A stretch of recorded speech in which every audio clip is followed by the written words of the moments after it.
Full Service Radio is proudly supported and hosted by Simplecast, the easiest way for a podcast creator to publish and distribute audio on the internet. For more information, visit simplecast.com. Full Service Radio. Peace, everyone, and welcome to the Edible Activist Podcast. I'm your host, Melissa L. Jones, broadcasting live from the lobby of the Line, D.C. This podcast is where dynamic people of color in the food and agricultural space share their personal food journeys, passions, and perspectives that stem from the land, all exemplifying the spirit of activism in their own edible way. Let's get started.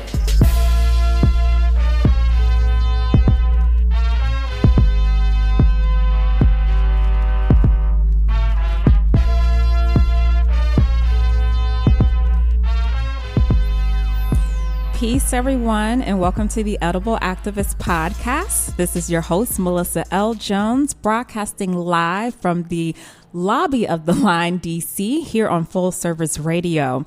Guess what? Today marks show number 30 for the podcast, and that's so dope. I just realized that yesterday, and it's a little party in here because typically I only interview one person, but I got two folks in the building. So, first guest.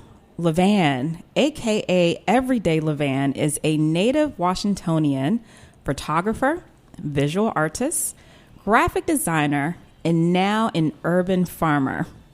He spends much of his time studying botany, plant medicine, energy and resource harvesting, and also preparing for what he calls the zombie apocalypse.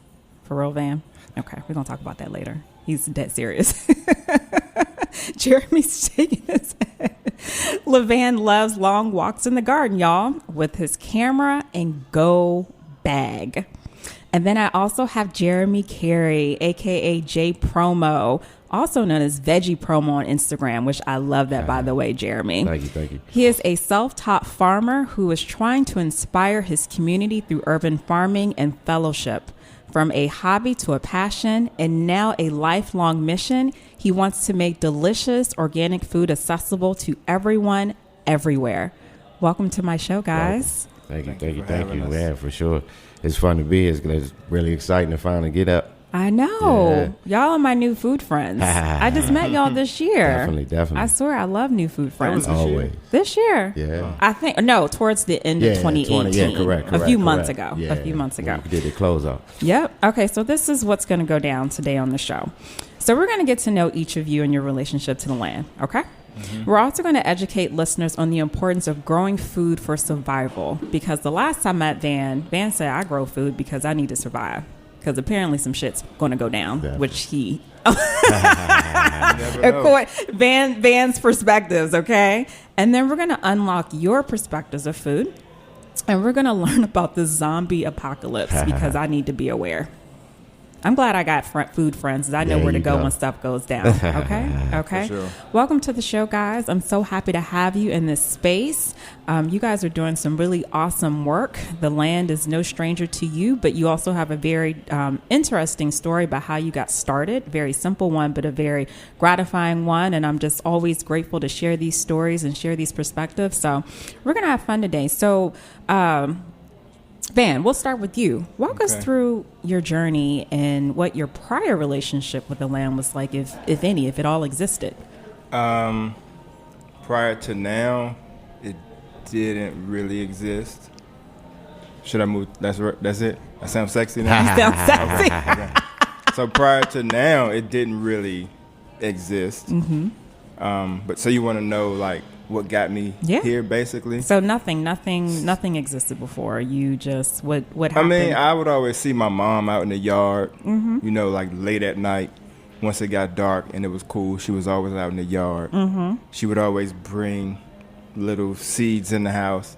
And it wasn't until a couple of years ago when I saw marigold seeds in the bag, I was like, oh shit, that's what my mom used to always have on the counter, right? But between then and now, there was nothing that I did in the dirt, That's all good. So what brought you to farming now? Because you're in love with it. Yeah, without a doubt. What got me here was, back in 2014, I went on a tour in Australia and New Zealand with Anthony Hamilton and some others, right? Now, if you ever been to Australia, you know how long that flight is. That's why I haven't gone. Right? One of the reasons. That flight. One of the longest flights you can take. Yeah. Yes.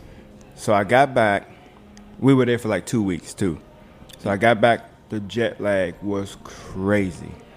I did not sleep for like 3 days-ish. Wow. And that's when I discovered The Walking Dead. I was watching The Walking Dead at like 3 o'clock in the morning. And it was early in the series where they were at the prison. And they had the garden in the prison yard. Right. And Herschel was out there and whoever else was out there tending to the garden. And they were using it like currency, of course, to eat. But they would barter with it as currency. And a light bulb went off, and I said, shit, if things get real, I might need to know this. So that was October of 14. Okay. So beginning of spring of 15, I went out in the backyard, dug up a little spot, and built me a raised bed. And it was a small, 4x6. But you were so proud of it, right? Proud, super proud. Did a bunch of research. Then every year after that, I built on it. I added something else to the backyard. And now, at this point now, I have the raised bed. I have a little greenhouse. I have 2 more raised beds. And I have 4 rain barrels. Whoa. I attach rain barrels to the shed to collect additional water. A homemade joint. Then I got 2 from the city through the River Smart program. And that's it. Wow. And so do you think if it were not for this trip to Australia and what you experienced with the jet lag and what you watch and all the other stuff, because I feel like everything just connected so divinely, would you be in this space right now? Well, to be honest, I may. Because, God will send us messages one way or the other. Absolutely. And that was just how he sent it then. Absolutely. So it could have come in another form. You're right. Other than the Australia trip. Absolutely. But without a doubt, that Walking Dead episode did it. Y'all heard. And in a scientific nerdy way, LaVan's brain was a heavy teal. God put a heavy teal on his brain and went on ahead and sowed that seed. All right now. Yeah, to make sure he beat that land up properly. So. Sound like them stars aligned in your world perfectly. Indeed. Very divine. Very divine. Van, a.k.a. Veggie Promo. Abner. What is your story? Man, crazy. To be honest with you, man. It's really humbling and really shocking to me every day when I wake up, and I'm like, wow, man, I really did this. Like I really cut my tooth and became a farmer. Like this is never anything that I ever considered. I mean, everybody that knows me, I tell them I farm, and they like, oh yeah, I know you got that OG. Like nah, man, like. I'm talking about vegetables, tomatoes, herbs, flowers. Like that's the shocking part for a lot of people that know me. You know what I'm saying? By me being a medical patient for 10 years now with glaucoma, those that do know me obviously know, I am a medical patient. So that's always the first thing when I tell people, yeah, I farm. But for me, man, it really honestly started one day. It was late in August, and I started a container garden. And drop seeds in August. And then, looking back on that now, it's like, wow, and I always laugh at LaVan about that too. Cause we talk oftentimes through the day, all day.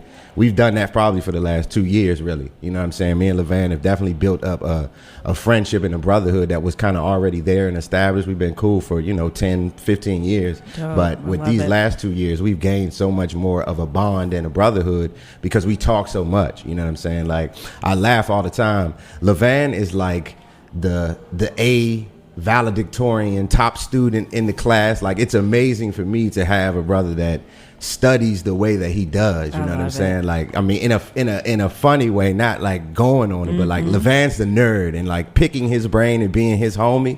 It's amazing because every day he's like, yo, check this soil biology. Looking at amoebas. Like, this brother right here is so solid with it. Like, he's such an asset for me and keeps me encouraged. It keeps me going. You know what I'm saying? But to get back to all the, where it kind of started for me, like I said, it just started one day, just starting a container garden. I'm someone that's always been in love with food. I mean, from the earliest that I can remember, I was in the kitchen with my mom and in the kitchen with my grandmother, you know what I mean? And just always loving to cook. I mean, I actually had the opportunity to go to culinary school after high school.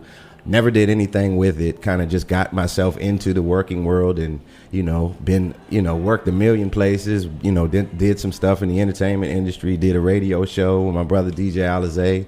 Shout out DJ Alizé. Yes, indeed, man. You know what it is. 1, 2, 3 HMB, bro. Let me pause really quickly because I guess the other interesting thing why people would say, oh, you grow food and you grow herbs and stuff like that is because for I don't know how long, but for you did work in the entertainment industry. Correct. You were a road manager for quite some time. Correct. So they're like coming from that world to the farmland. They're like, what the hell? Yeah, I joke. I joke with people all the time. I'm kind of like on the reverse rural kid path. I'm the one that grew up in the city, did all of the cool fun stuff, and now I'm trying to like get back to the land, you know what I mean? Like, so it's funny because oftentimes rural kids, they're trying to run from the farm, right? Where us city kids, when we really get a chance to see what time it is and see how powerful we are with the land and how well we work the land because of ancestral things and the universe and things like that. I mean, we're amazing. We knock it out, like just like sports and other areas and other avenues. We really do get a lot from the earth, from the ancestors, from the universe that really just are in us. You know what I mean? So, I see the difference in not only my own life, but my kids, everything. Like, they know they have favorite microgreens. They have favorite leafy greens, I look at this green tomato. I know exactly what it is. I can tell you. I remember when we dropped it. So for me, again, like I said, I am so fully charged up with this. I always like to talk to people and try to share that energy with people, because at the end of the day, I just like to be a beacon of light and a beacon of hope for people that look like us, young people that look like us that may be, misguided or what have you. Yeah. And with it, obviously we're in a space where the neighborhood has given us skills, that may be detrimental to the environment or to our earth or, those around us, but actually getting with these kids and transitioning those neighborhood skills into growing and actually becoming the source of the product that you sell and taking pride in that, and also inspiring those that look like you. And it essentially, it makes farming cool. It does. That's my mission. It does. You know what I mean? So making farming cool, that's cool, that's what's up. But growing for survival, yes, how can we make that cool? And how can you touch on the importance of growing for survival? Because again, when I first met Van, right, yeah. Which was a very interesting encounter, because for those who know Van, he looked at me and I didn't say it was bad. I said it was interesting. He has an interesting personality. Yes, he does. But Van is cool as a cucumber, Most y'all. Definitely, man. And the thing that stuck with me, and of course I hear a lot of people talk about growing for survival, like that is real, especially for our communities and marginalized communities. But that stuck with me because you really said it with conviction. Like everything else could have went out the window. He was like, I'm growing food because if stuff goes down, like I can't depend on the outside systems. I need my own set of systems. So I'm passing the baton. Preach. So there's that, right? But then there's just the typical, like the regular sense of eating right. Yeah. You know what I mean? Yes. And that there's the quote unquote organic and natural. But as farmers, we actually know what that means. Yeah, for sure. Absolutely. And the value of it. So now when I walk into an expensive store to buy some vegetables, I know why I'm paying more than if I go to the other grocery store. You know what I mean? Like if I go in Whole Foods or Yes or Mom's or whatever, I know why I'm paying a few cents more compared to the Giant and Safeway, Harris Teeter, and the others, because I know the process. Absolutely. I know the extra work of trying to do it all natural, whether it be natural, pesticides, herbicides, all of that kind of stuff. I know what work it requires to do it clean. So I understand the value of it. So there's that. And then there's just the survival part, like if shit get real, like when you think about the fact that we know that you can get medicine from different herbs and flowers and fruit and whatnot. And we also know that there are things that can poison us if we eat it, right?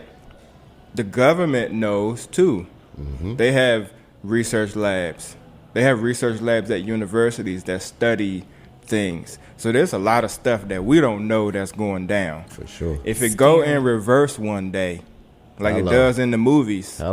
And on the TV shows. Like, they don't feed us these movies for no reason. I've made mention of that at one of my podcasts. There are actual people around the world that are, like, ready. Like, they have a nickname. Like, this is real. Yeah, no, they have conventions. This ain't for show. Like, they have, this like... ain't just a movie. Like they meet up and, like, practice. Yeah.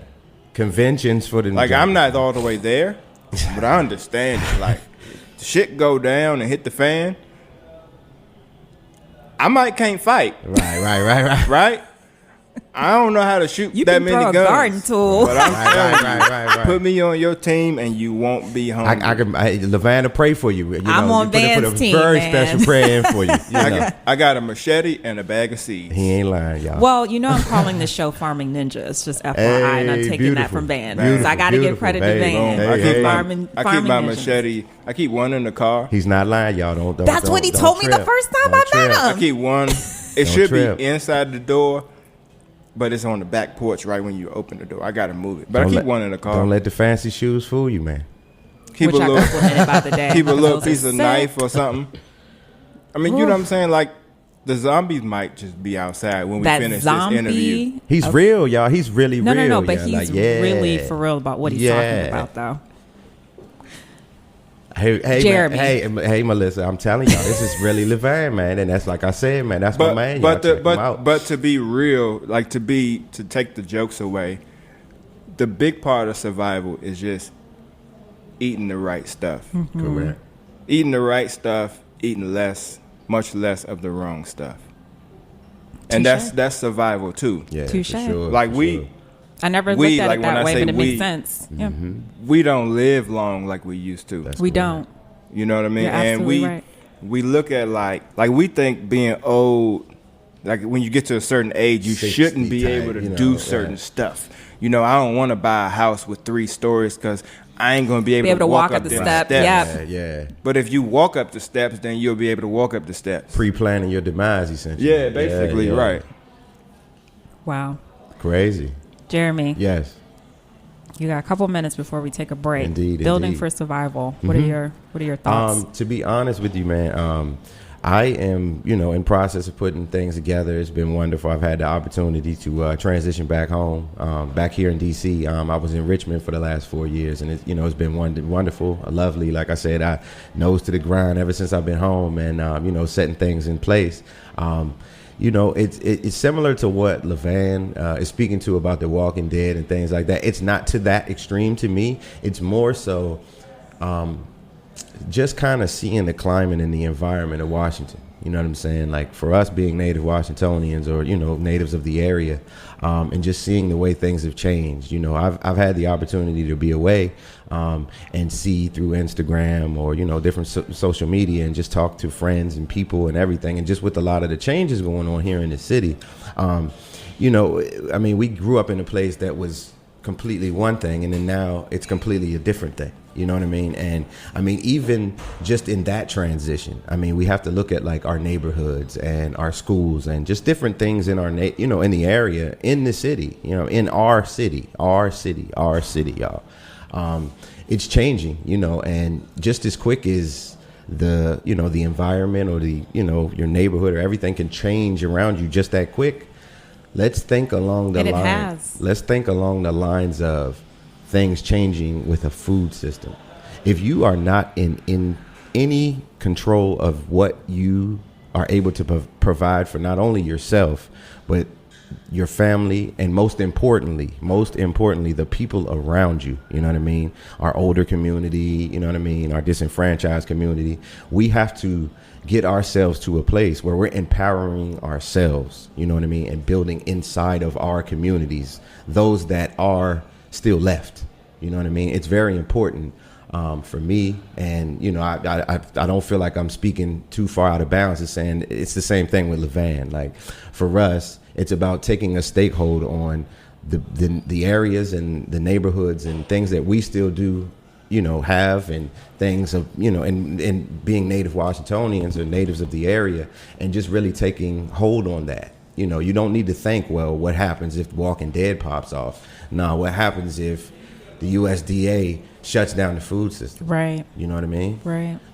Just like they shut down the government, or they'll build a wall, or things that they'll do. I mean, in essence, we put people in power to make decisions for us, but that's what people really don't understand. By doing so, you're putting your survival in that person's hands. Like, you're putting, food and well-being in place in those people's hands. You know what I mean? And then oftentimes you would side with the person because politically they feel a way, or you may agree with them with certain kind of things, but people are not versing themselves and really understanding how how fucked up our food system is. And it's going to take people like LaVan, and it's going to take people like myself and Melissa, and like edible activists that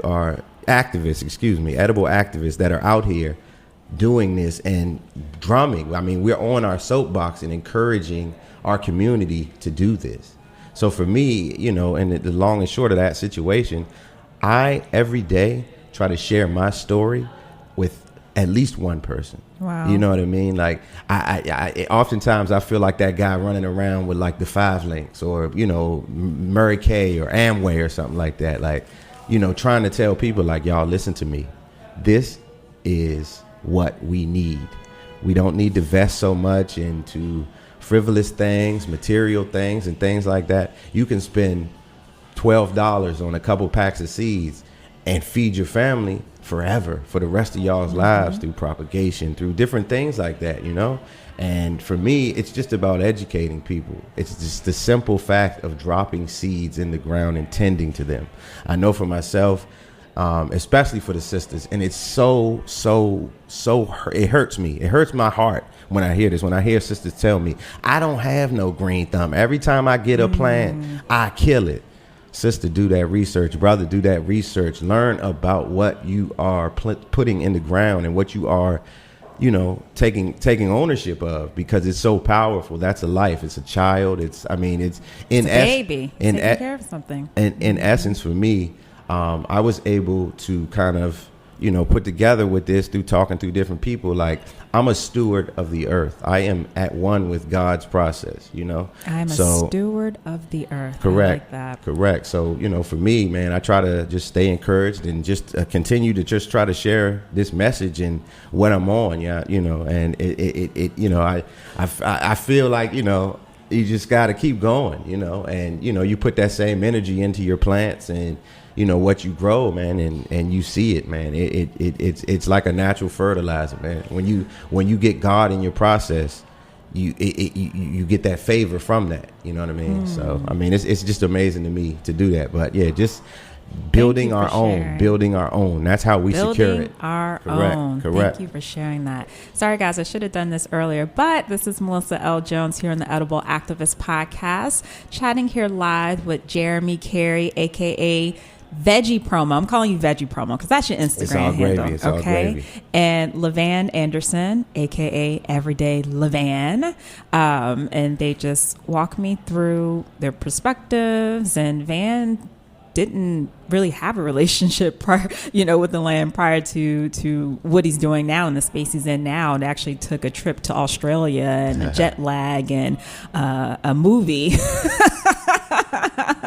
to get him to start planting seeds. It's amazing, like what a small catalyst can just do to change the trajectory of someone's journey. And I just found that amazing.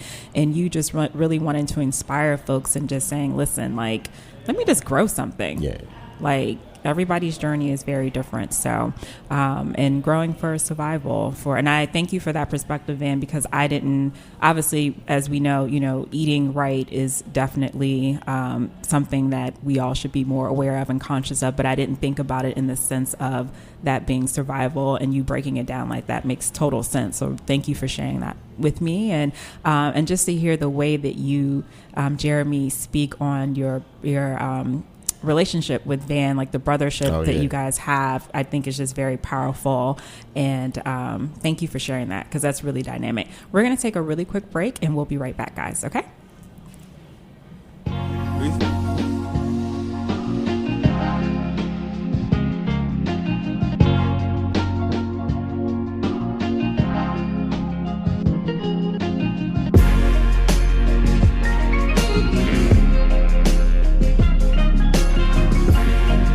You're listening to Perfect Day, produced by Artist Authentic.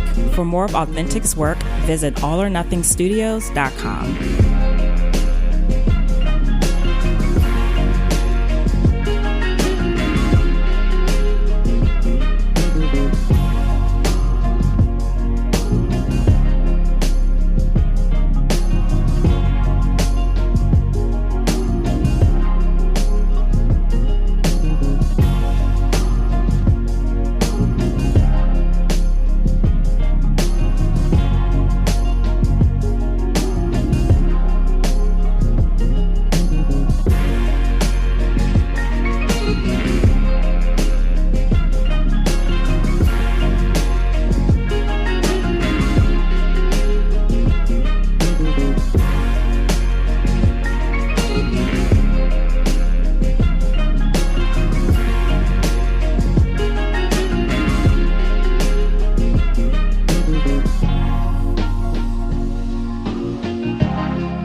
Welcome back to the Edible Activist Podcast. This is your host, Melissa L. Jones, broadcasting live from the lobby of the Line DC and here in Full Service Radio. And I am here chatting with two amazing guests. I have LaVan Anderson, aka Everyday LaVan, and then I have Jeremy Carey, aka Veggie Promos. Thank you guys for joining me here on the show. We've really been having some great conversations. I've just been sitting back listening. So y'all are feeding me. And that's what I really like about my, my position and all this is sometimes I just sit back and just listen to folks feed me. And this is all really great stuff. So Jeremy, earlier in the show, I asked you, which I asked everyone, like, what's your story? Because I really like for guests to get an opportunity to learn a little bit about each of the folks that I bring into this space. I really like making that connection.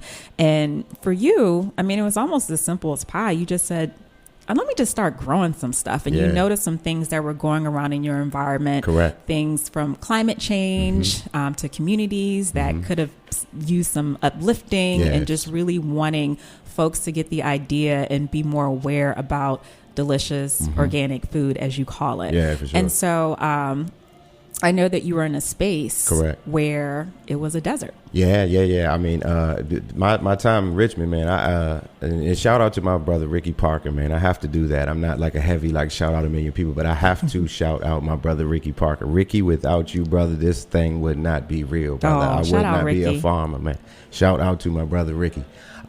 Ricky introduced me to a documentary that Virginia State did, and it actually spoke to living in a food desert.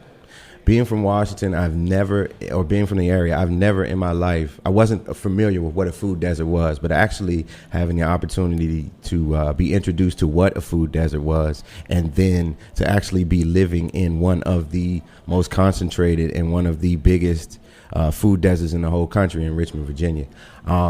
It kind of was shocking to me because Virginia as a farming state, George Washington as a farmer, Thomas Jefferson as a farmer, those powerful brothers and sisters that were doing that farming for them that they got the credit for. God bless them.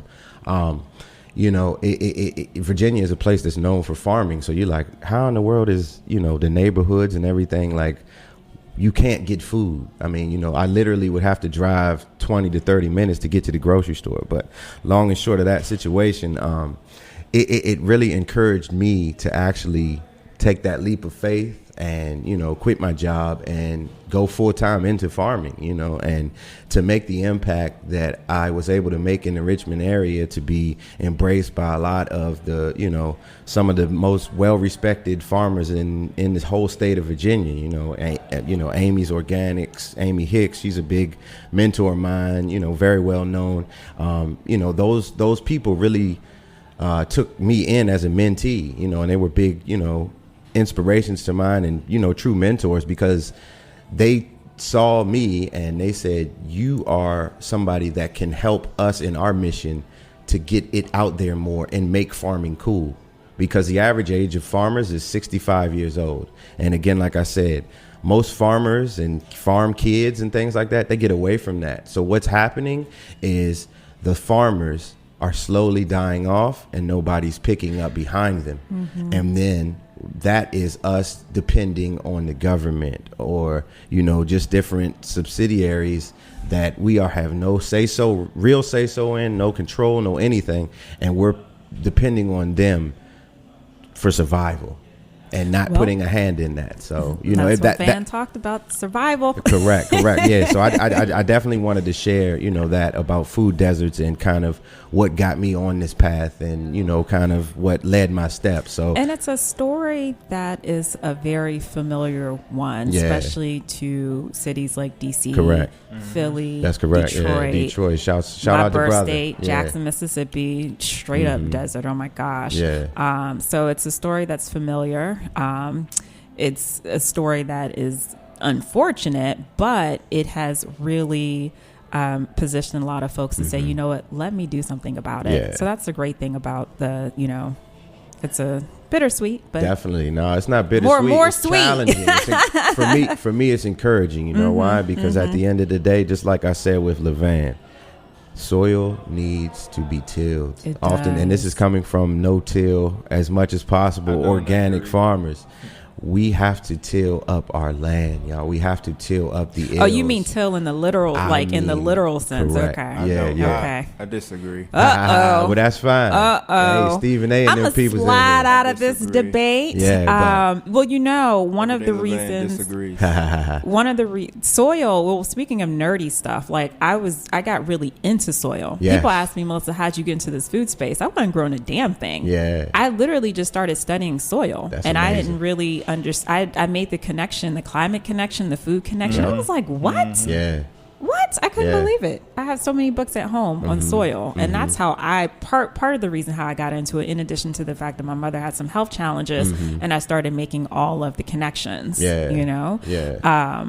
But Van, can we have a separate conversation? Well, we're going to do a separate podcast studio session, and we will debate soil. Yeah. We will make space to do that. Are you down for that, Van? And I will say this. I hope I didn't drum LaVan up and make him think that this was a debate. When I say we need to till the soil, I am talking about us as a community. I am talking. See that when I said yes, that's what I was. I was like, in the literal sense, let's take out the verb till. There you go. Okay, that's where we throw. The verb till. There you go. Because we know till, y'all. We know. Okay. Let's just say we need to get our hands cultivate. All right. Cultivate. I like that. Yes. Rectify. So, amend. Fellas. Build up. I have been, unfortunately, with the rest of the nation, I'm sure, mourning the last few weeks. Yes. Over the unfortunate death of Nipsey Hussle. Yes, we all have. It literally sapped my energy. Like, I don't know that in a very long time someone's passing has really affected me in such a way. And I bring him up because obviously I really just want to acknowledge his work. I really didn't say, I really felt like I needed some time to just process what happened. And the way that I connected, for those who don't know Nipsey Hussle, he is an amazing businessman first. Like I say businessman. Yes. He is an artist, rapper, so many different things. And I connected to him through the work that he was doing in this community before his music, to be truthfully honest, over a year ago. I was the opposite. Yeah. You were the opposite. Yeah, a lot of folks were. Yeah.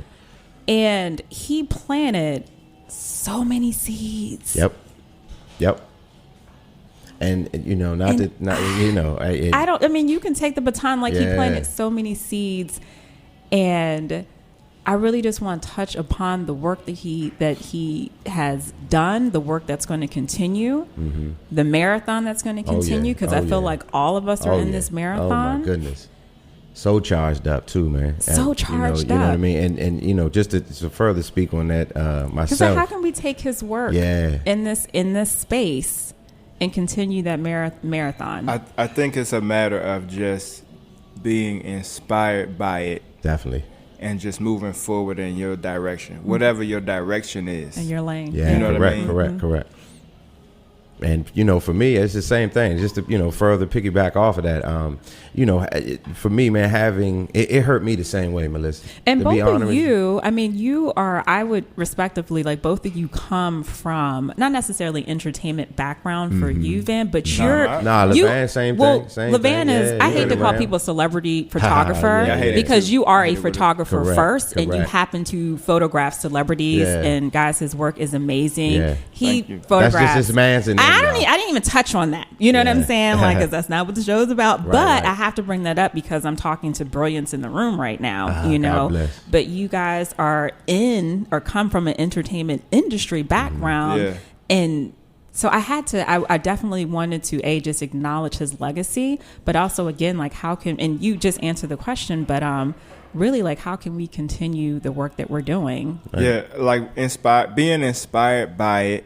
Number one. And number two, recognizing the importance of delegating some work to your cousin or your homeboy or the young kid down the street who you're not sure if he on the right path or not, but you give him something to do, and you might send him in the right direction for the rest of his life. You know what I mean? Instead of just waking up every day going about your business. That's real but talk. Just creating some business for other people.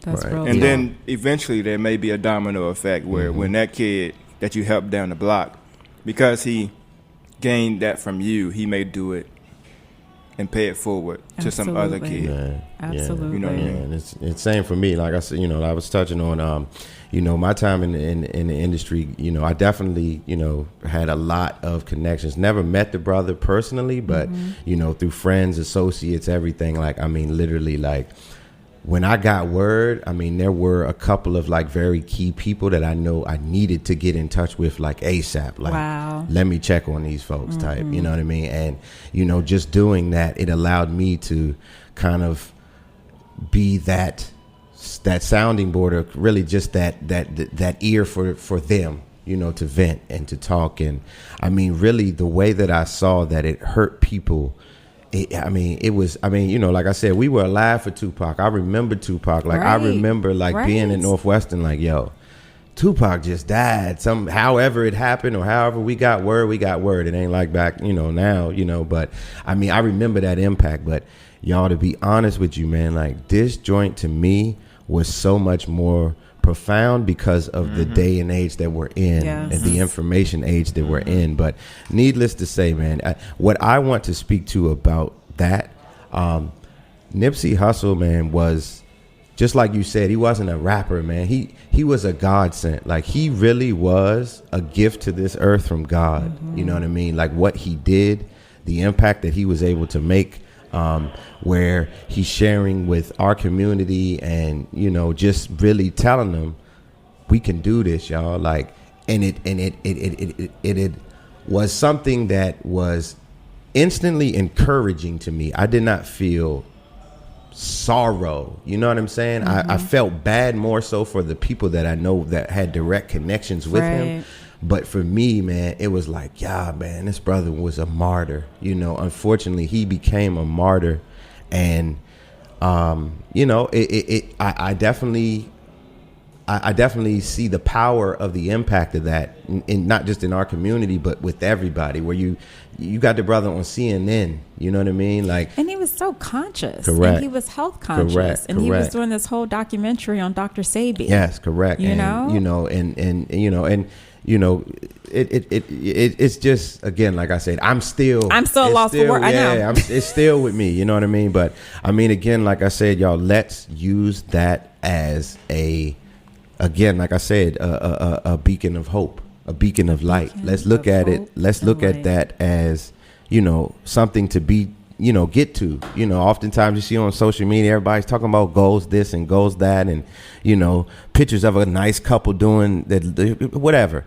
Let's make our goals to vertically integrate the neighborhood. Let's make our goals to be able to get into the neighborhoods and say, fuck that shit. We're not going nowhere, y'all. You know what I mean? That's what he did, and that's what we all need to do. And to be honest with you, y'all, and this is not me speaking anything ill into the universe, if something is ever bad or something bad ever happens to me, I know that those that are around me and my children and everything, they're going to take that and they're going to go even harder.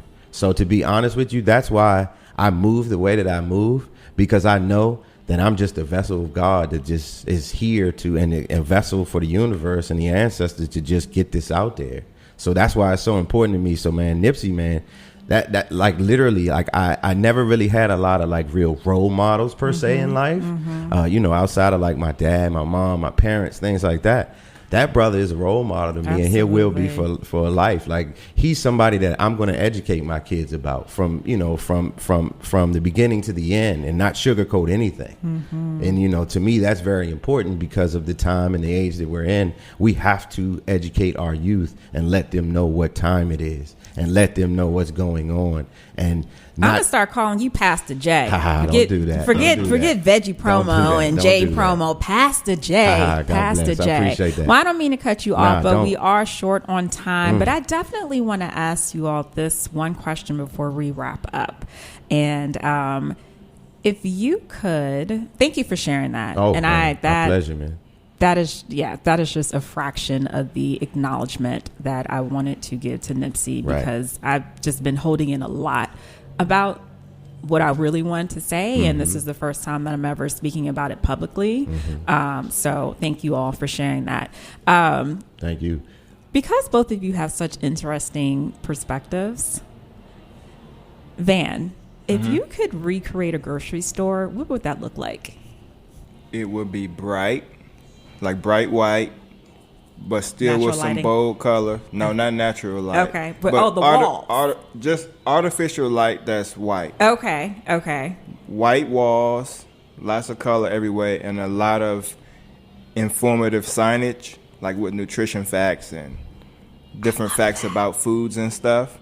And a lot of jazz music playing. I don't know what prompted me to like ask you all that, but like I just wanted to, because again, you guys just have such interesting perspectives. And you know how the Apple stores and like Soho, okay, and like yes, those big very cities, minimalistic. Not that part. Okay. Not that part.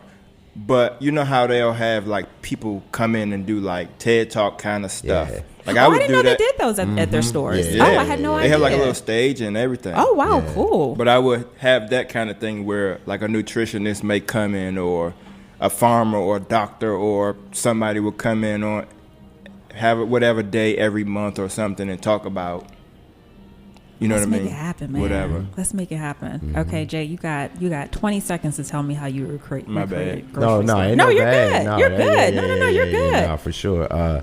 The way that I would recreate the grocery stores is I'd close all the grocery stores and I'd encourage everybody to grow organic vegetables in every space of grass, land, or anything that we can get our hands on. And that's not no knock on no stores. No. Man, y'all keep doing what y'all doing, man. God bless y'all. I'm out here to encourage my people to grow our own.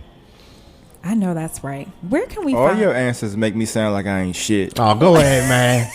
Hey, go ahead, man.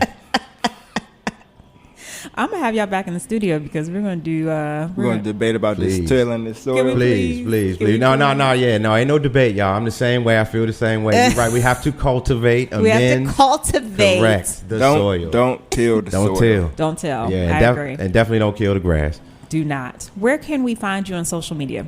You can find me on Everyday LaVan at Everyday LaVan, LaVan, all together. Everyday LaVan.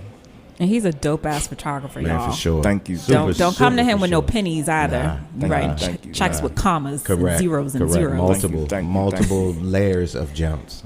And you can find me I'm on Instagram, Veggie Promo, VEGGIE PROMO. Check me out on there. For the most part, that's where I'm there. I don't do a whole lot on there because I'm constantly just, Listen, learning. This is another reason why I got to bring them back is because they're working on some things, and hopefully, some months down the road, you can come back and share that. Oh yeah. And working on a zombie spray. Correct. Yeah. Organic, Jones. Organic. It's organic. Correct. It's organic. Yeah. All that got pest prevention. You let somebody else try it out first before I do. Non-GMO, organic. Yeah, correct. Vegan. Yeah, It's vegan. Halal, kosher, zombie spray. All that. Y'all are crazy. Off-White, Jones sponsored. Shout out to Virgil. Yeah, all that. Yeah, Y'all are LaVan so got crazy.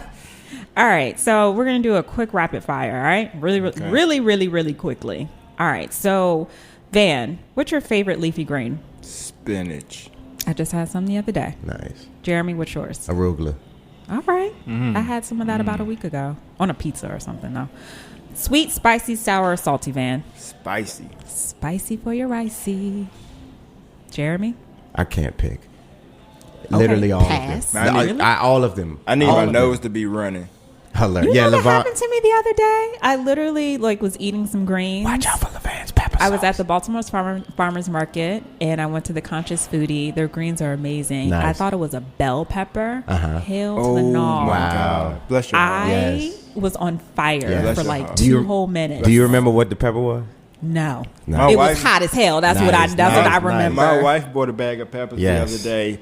Thought they was the mini sweets, and she grabbed one out the bag, and I said, "Please don't eat that." Yes. No. And she thought I was joking. She almost chomped down on that joker. It was bad. It was bad for about 2 or 3 minutes, y'all. Lord. Favorite fruit, Van? It used to be plums. Now I don't have a favorite fruit. Okay. Fruit. Okay. Jeremy? Probably strawberries. Okay, strawberries. Do you grow strawberries? I don't. I have, but Okay. I'm not currently yet. What's cooking in your pot, Van? Literally.